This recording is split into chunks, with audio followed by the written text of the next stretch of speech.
কোনো রকম baking powder বা বেকিং সোডার ব্যবহার ছাড়াই এতটা খাস্তা বিস্কুট বাড়িতে বানিয়ে আপনারা 1 মাসের জন্য সংরক্ষণ করতে পারেন। আর এই বিস্কুটে না দিয়েছি কোনো রকম ময়দা, না দিয়েছি প্রিজারভেটিভ, শুধুমাত্র সুজি দিয়ে আপনারা খুবই সহজে এই বিস্কুট বাড়িতে বানিয়ে নিতে পারেন। বিস্কুট বানাতে কোনো রকম ঝামেলা হবে না, বানানোটা খুবই সহজ আর খেতেও ভীষণ ভীষণ মজাদার।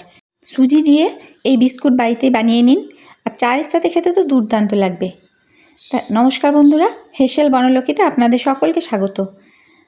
আজকে আমি রেসিপিটা শুরু করছি, তো প্লিজ আপনারা কেউ স্কিপ করবেন না, সম্পূর্ণ রেসিপিটি আপনারা দেখতে থাকুন আর এরকম সুজির বিস্কুট খুব সহজেই বাড়িতে বানিয়ে নিন। তাহলে রেসিপিটা শুরু করা যাক। এই বিস্কুট বানানোর জন্য আমি একটা থালাতে নিয়ে নিচ্ছি 1 কাপ পরিমাণ সুজি, আর এর মধ্যে দিচ্ছি 1/3 কাপ আটা, আর এর মধ্যে দিচ্ছি 1/3 কাপ চিনি। তবে চিনিটা এমনি না দিয়ে এটা গুঁড়ো করে দেব, মিক্সার গ্রাইন্ডারে গুঁড়ো করে নিলাম। এখন এর মধ্যে দিয়ে দিচ্ছি, এবার এর মধ্যে দিয়ে দিচ্ছি 6টা এলাচের গুঁড়ো। এখন দিতে হবে 1 চামচ সাদা তিল। এবারে ময়াম দেওয়ার জন্য আটা সুজিটাকে একটু সাইডে সরিয়ে মাঝখানটুকু ফাঁকা করে নিচ্ছি। দিয়ে দিচ্ছি 6 চামচ সাদা তেল। এখানে ময়ামটা একটু বেশি লাগবে, তাহলেই খাস্তা হবে। 6 চামচ সাদা তেল দিয়ে এখন ময়ামটা খুব ভালোভাবে মাখিয়ে নিতে হবে। যত ভালোভাবে মেশানো হবে বিস্কুটগুলো ততই খাস্তা হবে। দেখুন বন্ধুরা, এইভাবে ময়ামটা খুব ভালোভাবে মিশিয়ে নিতে হবে। তবে সুজি যদি মোটা দানার হয়ে থাকে তাহলে আটার পরিমাণটা একটু বাড়িয়ে দেবেন, সেক্ষেত্রে 1/2 কাপ আটা দেবেন। এখানে সুজিটা খুব মিহি দানা ছিল, তার জন্য আমি 1/3 কাপ দিয়েছি।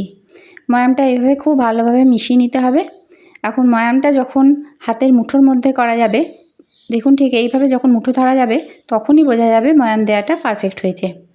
এখন এটা মেখে নিতে হবে দুধ দিয়ে। তবে দুধটা একটু গরম করে নিয়েছি, হাত যেরকম সহ্য করতে পারবে সেই রকম গরম করে নিয়েছি। 1/2 কাপ দুধ নিয়েছি গরম করে। এখন এই গরম দুধটা দিয়ে এটা মেখে নিচ্ছি। খুব গরম নয়, যে টেম্পারেচারটা হাত সহ্য করতে পারবে সেই রকম গরম নিতে হবে। দুধটা একসঙ্গে না ঢেলে অল্প অল্প করে দুধ দিয়ে মেখে নিতে হবে। দেখুন ঠিক এইভাবে অল্প অল্প করে দুধ দিচ্ছি আর এটা মেখে নিচ্ছি। একটা সফট ডো তৈরি হবে। যেহেতু চিনি দেওয়া আছে একটু চ্যাটপ্যাট করবে মাখার সময়। দুধটা আগেই জাল দিয়ে রেখেছিলাম, এখন শুধু একটু গরম করে নিয়েছি, সেই গরম করা দুধে এটা মেখে নিচ্ছি।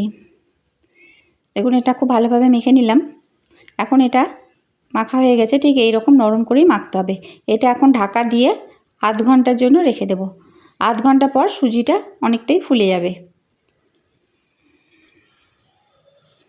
আধ ঘন্টা পর ফিরে এলাম। দেখুন সুজিটা পুরো দুধটাই টেনে নিয়েছে, আর সুজিটা কেমন শক্ত হয়ে গেছে, মানে একবারে নরম করে মেখেছিলাম, ডোটা একবারে শক্ত হয়ে গেছে। এখন এটাকে আরেকবার খুব ভালো করে মেখে নিতে হবে। আরও 1 মিনিটের মতো এটা খুব ভালোভাবে মেখে নিলাম। এখন দুধটা দেখাই, 1/2 কাপ দুধ নিয়েছিলাম, পুরোটা লাগেনি, এতটা বেঁচে আছে, 2 চামচের মতো বেঁচে গেছে।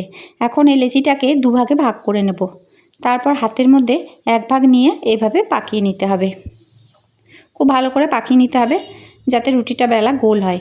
এখন এটা বেলনার সাহায্যে গোল করে একটা রুটি বেলে নেব। খুব ভালো করে গোল না হলেও হবে, তাতে অসুবিধা হবে না, কারণ যেহেতু এটা আমি আবার কাটবো। রুটির মতো করে বেলে নিলাম, খুব পাতলা হবে না, একটু মোটা করে বেলে নিতে হবে। তো বন্ধুরা আমি একবার আপনাদের দেখিয়ে দিচ্ছি কীরকম মোটাভাবে বেলতে হবে। দেখুন ঠিক এই রকম মোটা হবে। এখন এটাকে আমি একটা গ্লাস দিয়ে কেটে নিচ্ছি। গ্লাসের কানাতে তেল মাখিয়ে নিয়েছি, গ্লাস দিয়ে কেটে নিচ্ছি। আপনারা ছোট সাইজের কোটোর ঢাকা অথবা ছোট বাটি যে কোনো কিছু দিয়ে কাটতে পারেন, বা কুকি কাটার যে কোনো কিছু দিয়ে কেটে নিতে পারেন। আমি গ্লাস দিয়ে কেটে নিচ্ছি, একটু হাতে চাপ দিয়ে এভাবে কেটে নিচ্ছি। একটা রুটিতে 5টা বিস্কুট তৈরি হচ্ছে, আর বাকি যে সুজিটা থাকছে, সুজির ডোটা, সেটা এইভাবে তুলে নিচ্ছি। আর যে ডোটা তুলে নিচ্ছি সেটা দিয়ে আবার বেলে নিয়ে আবার বিস্কুট বানিয়ে নেওয়া যাবে। দেখুন ঠিক এইভাবে তুলে নিলাম। এখন যে বিস্কুটগুলো আছে এটা কাঁটা চামচ দিয়ে ফোটাতে হবে। ঠিক এইভাবে কাঁটা চামচ দিয়ে ফুটিয়ে নিচ্ছি। কাজটা খুব একটা কঠিন নয়, দেখেই নিশ্চয়ই বোঝা যাচ্ছে কীভাবে ফুটিয়ে নিচ্ছি। একদিকটা ফোটানো হলে বিস্কুটটা উল্টে অপর দিকটাও ফুটিয়ে নিতে হবে, মানে বিস্কুটের দুদিকটাই ফুটিয়ে নিতে হবে। তারপর সাদা তেল গরম করে বিস্কুটগুলোকে এক এক করে ছেড়ে দিতে হবে।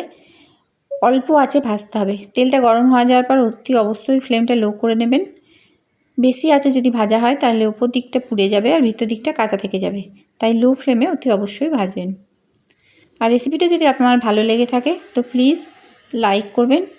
আর যে সকল নতুন বন্ধুরা আমার রেসিপিটা দেখছেন তাদের যদি ভালো লেগে থাকে তো চ্যানেলটিকে সাবস্ক্রাইব করবেন, তার সঙ্গে পাশে থাকা বেল আইকন অতি অবশ্যই প্রেস করে দেবেন, যাতে আমার নতুন নতুন ভিডিও আপনাদের মোবাইলে আগে পৌঁছায়। বিস্কুটের এক দিকটা ভাজা হলে বিস্কুটটার অপর দিকটা উল্টে দিতে হবে, দুটো দিকই সমানভাবে ভেজে নিতে হবে। বেকিং পাউডার বা বেকিং সোডা ছাড়াই একবারে খাস্তা বিস্কুট তৈরি হবে। বানিয়ে দেখুন, আশা করি বেশ ভালো লাগবে। আর যদি ভালো লেগে থাকে তো একটু শেয়ার করবেন।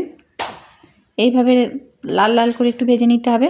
যখন তোলা হবে তখন অবশ্য নরম হয়ে থাকবে, কিন্তু এটা ঠান্ডা হলেই একবারে খাস্তা হয়ে যাবে। দেখুন আমি এইভাবে লাল লাল করে বিস্কুটগুলো ভেজে নিলাম। এখন এটা তেলটা ঝরিয়ে তুলতে হবে। ঠান্ডা হওয়ার পর এটা জারে ভরে রাখতে হবে, 1 মাস থেকে যাবে। আপনারা ইচ্ছা করলে এতে নারকেল দিতে পারেন, কিন্তু নারকেল দিলে কিন্তু বিস্কুট টিকবে না, সেটা 1 মাস যাবে না, কারণ নারকেলটা আগেই নষ্ট হয়ে যায়। বাকি বিস্কুটগুলোও ঠিক একইভাবে ভেজে নিতে হবে। কমেন্ট করে জানাবেন যে বিস্কুটের রেসিপি আমার কেমন লাগলো। ভালো লাগলে অবশ্যই লাইক করবেন। সমস্ত রেসিপিটি দেখার জন্য হেসেল বনলক্ষ্মীর তরফ থেকে অসংখ্য ধন্যবাদ।